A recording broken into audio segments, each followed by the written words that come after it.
দেশীয় টেক্সটাইল মিল মালিকদের দীর্ঘদিনের দাবির পরিপ্রেক্ষিতে জাতীয় রাজস্ব বোর্ড এনবিআর স্থলবন্দর দিয়ে সুতা আমদানি বন্ধের নির্দেশ দিয়েছে। ফলে ভারতীয় টেক্সটাইল মিলগুলো বিশেষ পরিবহন ব্যবস্থা খোঁজার দিকে মনোযোগ দিচ্ছে। তারা বাংলাদেশের সঙ্গে বিষয়টি নিয়ে আলোচনা করার জন্য ভারত সরকারের কাছে অনুরোধ জানিয়েছে।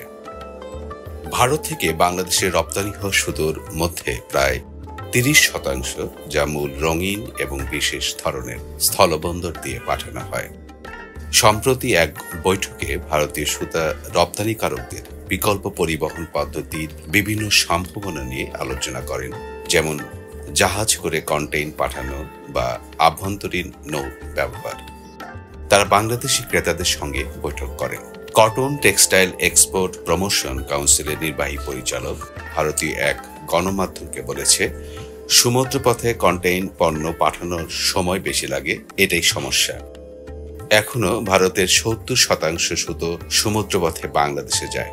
যারা আগে স্থলবন্দর দিয়ে রপ্তানি করতেন, এখন তারা সমুদ্রপথ ব্যবহার করবেন। কলকাতা থেকে ছোট ছোট জাহাজও যায়, সেগুলো দিয়ে পাঠানোর সুযোগ খুঁজে দেখা দরকার। স্থলবন্দর দিয়ে সুতো আমদানি বন্ধের নির্দেশ এনবিআর এর। সাউদার্ন ইন্ডিয়া মিলস অ্যাসোসিয়েশনের মহাপরিচালক কে সেলভারাজু ভারতের ওই গণমাধ্যমকে বলেন, ভারতে মোট সুতো রপ্তানির প্রায় 45% বাংলাদেশে হয়। আগে প্রতি মাসে 10 কোটি কেজির বেশি সুতো রপ্তানি হতো, এখন তা কমে 9 কোটিতে নেমেছে। তিনি আরো বলেন, ভারতের সুতো বড় বাজার ছিল চীন ও বাংলাদেশ। সাম্প্রতিক বছরগুলোতে চীন ভারত থেকে কম সুতো কিনছে।